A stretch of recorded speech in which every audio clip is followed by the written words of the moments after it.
Hello students, welcome to my channel CBSE class 10th। और आज की वीडियो में मैं आपके लिए लाई हूँ chapter number 8, how do organism reproduce. ये आपका बायोलॉजी का चैप्टर है।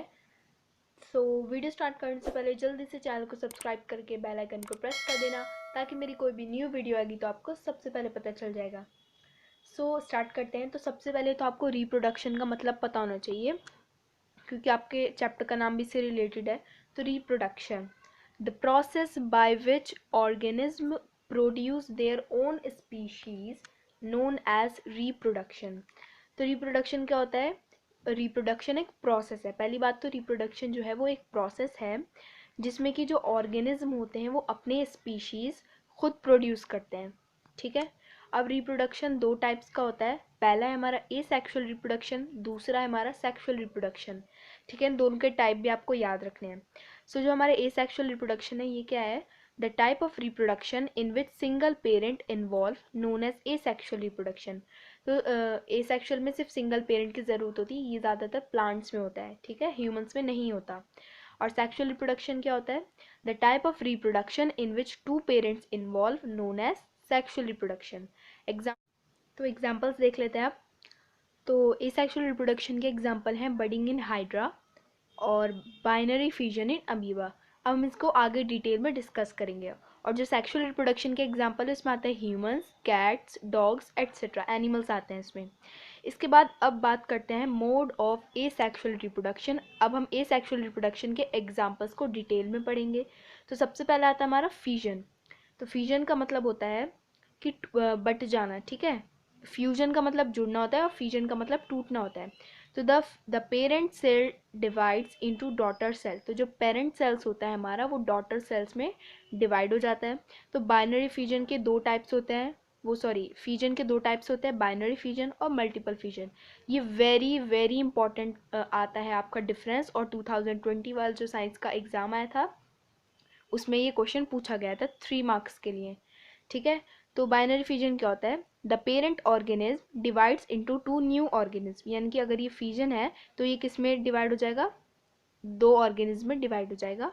और it occurred in amoeba, amoeba में ये होता है, लाइशमानिया में होता है और पैरामीशियम में होता है। नाउ मल्टीपल फ्यूजन क्या होता है? The parent organism divides into many new organism, यानी कि बहुत सारे ऑर्गेनिज्म में डिवाइड होता है। और ये होता है प्लाज्मोडियम में, यानी कि मलेरियल पैरासाइट्स। तो प्लाज्मोडियम को मलेरियल पैरासाइट्स भी कहा जाता है। तो अगर आपसे ये पूछा जाएगा इसका दूसरा नाम क्या है, तो आपको प्लाज्मोडियम लिख देना है। ठीक है, कंफ्यूज नहीं होना कि क्या आएगा, तो मैंने आपको यहाँ पे बता दिया है। इसके बाद आता है सेकंड हमारा फ्रेगमेंटेशन। फ्रेगमेंटेशन में क्या होता है? The organism breakups into smaller pieces upon maturation. तो जो ऑर्गेनिज्म होता है वो छोटे छोटे पीसेस में टूट जाता है जब वो मैच्योर हो जाता है।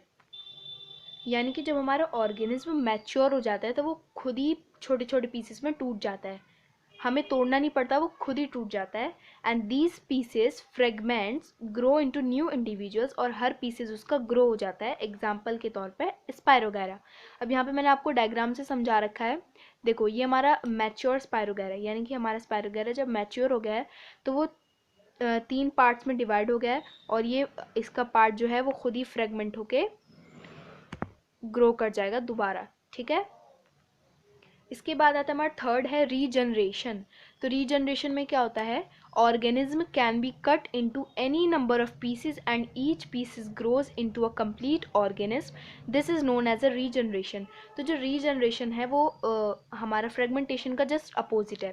तो जो फ्रेगमेंटेशन होता है वो खुद ही उग जाते हैं, मतलब हमें उन्हें काटना नहीं पड़ता, वो खुद ही टूट जाते हैं और फिर खुद ही ग्रो हो जाते हैं। और रीजनरेशन में उल्टा होता है। इसमें क्या होता है? हमें ऑर्गेनिज्म को कट करना पड़ता है और उसका जो ईच पीस है, जैसे मैंने यहाँ पे प्लानरिया लिया है एग्जाम्पल का, इसका रीजनरेशन का प्लानरिया है। तो मैंने प्लानरिया को 3 पार्ट्स में कट करा, तो उसका जो हर पार्ट है वो रीजनरेट हो जाएगा इनटू न्यू इंडिविजुअल। तो मैंने सिर्फ आपको समझाने के लिए कहा है, तो प्लीज़ जज मत करना कि अच्छा डायग्राम नहीं बना। इसके बाद फोर्थ आता है हमारा बडिंग। तो बडिंग क्या होता है? In budding a small part of the body of the parent organism grow out as a bird. तो आपकी बुक में डायग्राम में देख लेना। तो इसमें क्या होता है? बडिंग में जो हमारी पेरेंट ऑर्गेनिज्म होती है तो उसमें से एक बर्ड ग्रो करता है। ठीक है। सपोज आपका ये है, इस तरीके से है। इस तरीके से होता है आपका, मान लो बडिंग। तो इसमें से क्या होता है, हमारा छोटा सा बर्ड ग्रो करता है, फिर ये जो बर्ड होता है ना, ये दोबारा से मतलब ये डिटैच हो जाता है बॉडी में से, अलग हो जाता है और एक अलग ऑर्गेनिज्म में ग्रो करता है, हम बडिंग कहते हैं। और इसका एग्जाम्पल आता है हमारा हाइड्रा और ईस्ट। इसके बाद आता है हमारा फिफ्थ है spore formation.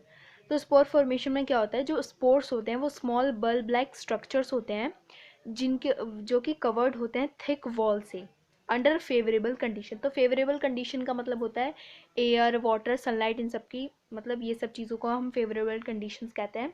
They germinate and produce new organism. तो फेवरेबल कंडीशन में ये जो स्पोर्स होते हैं वो जर्मिनेट होते हैं और न्यू ऑर्गेनिज्म में बन जाते हैं।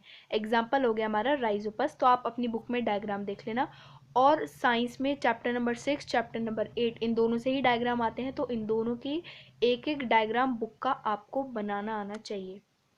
ज़रूरी नहीं कि उल्टा सीधा बनाओ, ऐसा ज़रूरी नहीं कि मतलब पूरा अच्छे से ही बनाओ, जैसा भी आता है, पर हमें डायग्राम बनाना है, उसकी प्रैक्टिस करनी है।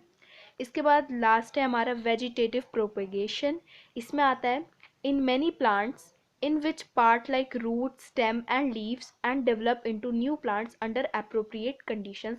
तो कुछ कंडीशंस में जो हमारे प्लांट्स के कुछ पार्ट्स होते हैं, जैसे कि हमारे रूट्स है, स्टेम है, लीव्स है, तो इससे जो होता है, इन तीनों चीज़ों से हमारा न्यू प्लांट्स ग्रो करता है। और वो कंडीशन कौन कौन सी हैं, by roots, by stem, by leaves. तो हमें इन्हें पता खुद नहीं करना पड़ता। अब जैसे रूट से स्वीट पोटैटो हो गया, स्टेम से पोटैटो, लीव से ब्रायोफाइलम, स्टेम से जिंजर। और आर्टिफिशियल मेथड आता है जो हम लोग खुद करते हैं, जैसे ग्राफ्टिंग करना, मैंगो की कटिंग करके लगाना रोज़, और हमारा लेयरिंग करना जैस्मिन की। ठीक है, तो ये हम खुद करते हैं, तो आर्टिफिशियल मेथड्स, और ये हमारे खुद होते हैं। ठीक है, आई होप आपको ये अच्छे से समझ में आया होगा। अब इसके बाद हम पार्ट 2 में सेक्सुअल रिप्रोडक्शन के बारे में अच्छे से डिस्कस करेंगे, और कौन कौन सी डिजीज़ होती हैं वो सब हम नेक्स्ट वीडियो में डिस्कस करेंगे। आई होप आपको वीडियो पसंद आएगी। अगर वीडियो पसंद आए तो लाइक करें, शेयर करें, और मेरे चैनल को सब्सक्राइब करना ना भूलें।